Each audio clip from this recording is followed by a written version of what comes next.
Have you guys seen Inventing Anna? Because I really think it's one of the best shows of our generation.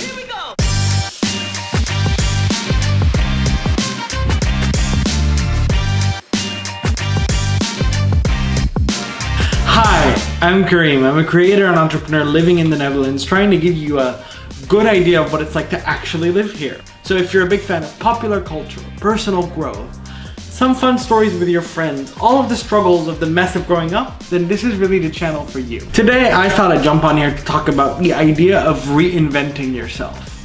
Because I don't know if you guys are big fans of Shondaland, but I am. I'm a huge fan of Shonda Rhimes. I've been watching Grey's Anatomy my whole life, then Scandal, then How to Get Away with Murder, and finally Bridgerton. So when Inventing Anna came out, I knew I had to watch it. And I really think it's a show that exemplifies the idea of sort of this process of reinvention that we all go through. We all try to change ourselves or become something different, especially in a constantly connected online world.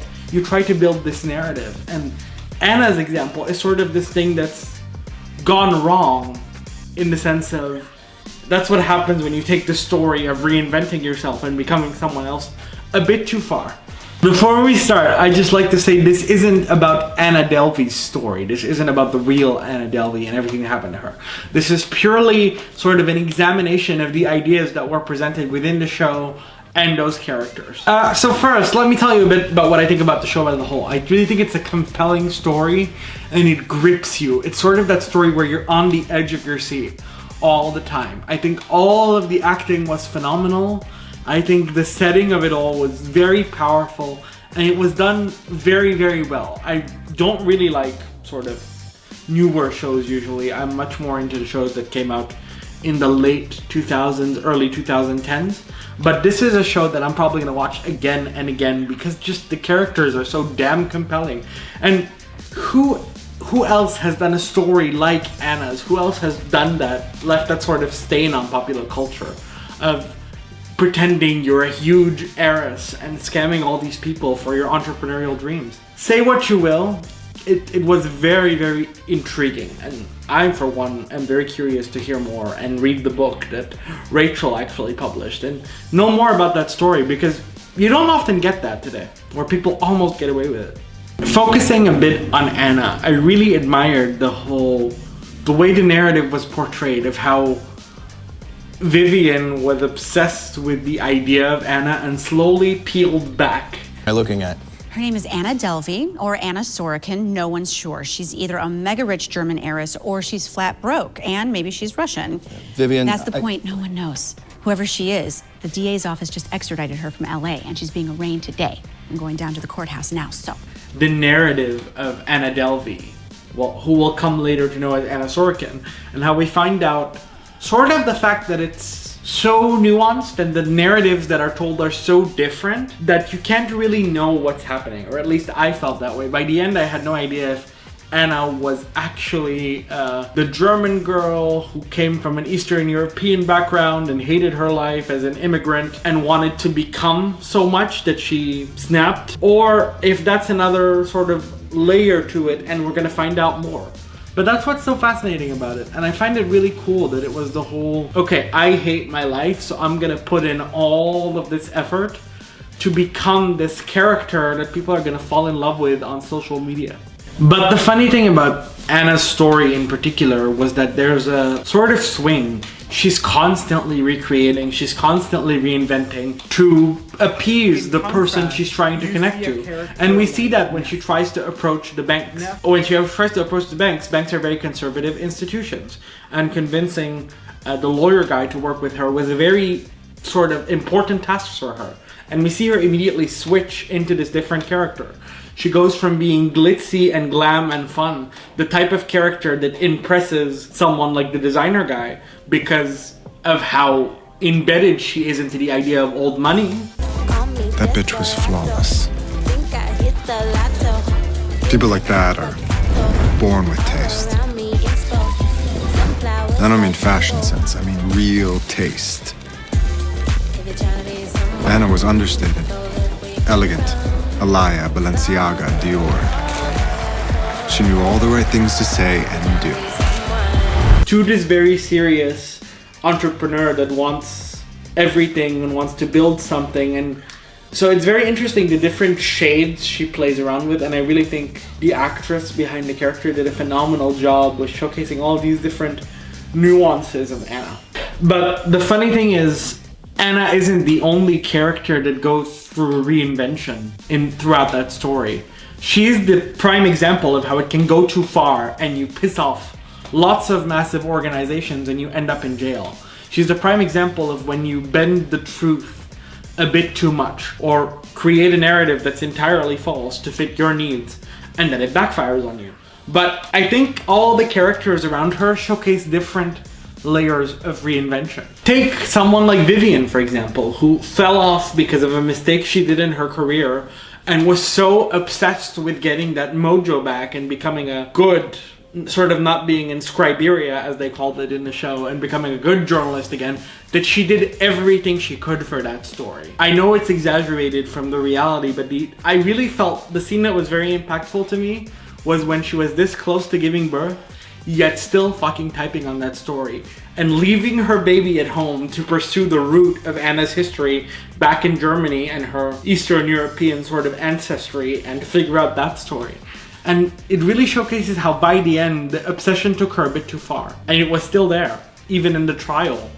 Vivian remained obsessed till the end, and at the end it cost her quite a bit. In contrast, you see a character like NEFF. NEFF was a very interesting character in the sense that she was the ultimate fangirl for Anna. Anna is my age and she is running her world. She's a CEO. It's inspiring. She really admired her hustle and stood by her till the end. I told you! Anna is the real thing. Anna's legit, you don't know. And it's just fascinating because I think that at least the vibe I got off of the character, and again, these are my opinions. You can tell me what you think down in the comments or even disagree with them, but it was the whole, I'm gonna hustle so hard. So I admire Anna for being this intense and this hardworking. And I saw her shit when I was doing all of this work for her at the hotel, and I really, really like it. So I'm gonna be there for her, and I'm gonna be really her sister and her supporter. Your car is waiting. I've called ahead. They'll have your lady grey tea. The driver will wait for you and take you to your lunch. And in that sense, you get to see throughout the show, and at least that's the narrative that's presented. Every narrative is obviously a framework. But that she's Anna's only real friend. She truly does care for her. But the price of that care is devotion to a criminal. Anna!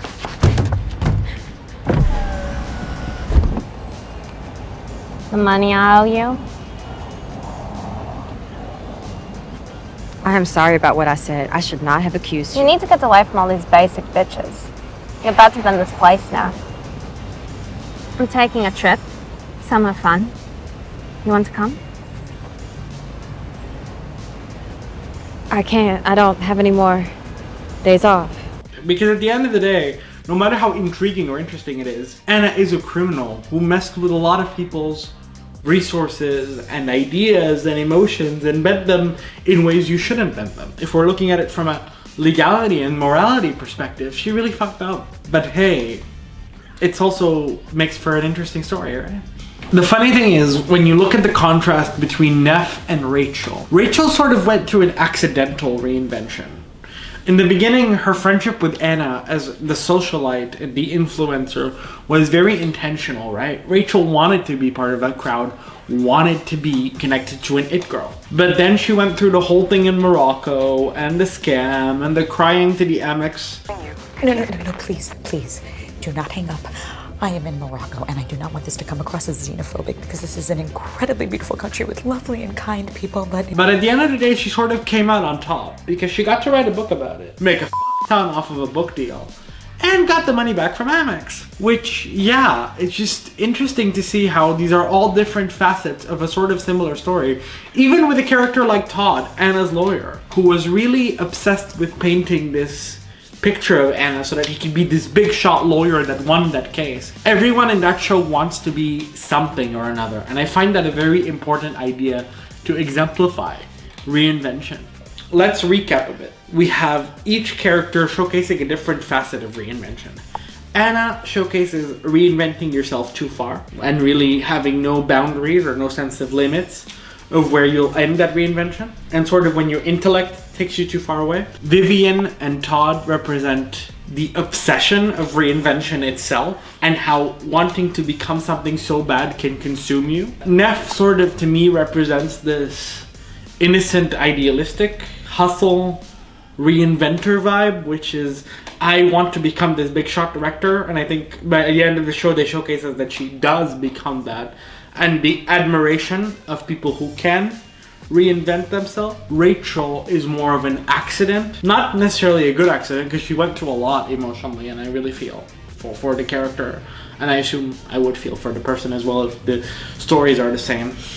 But I think the sort of thing we're all missing here, and probably one of the most important parts of the story, is that this story is about the power of stories themselves and how they can help you sort of reshape the world around you. Because think of what you do when you apply for a job with your resume, right?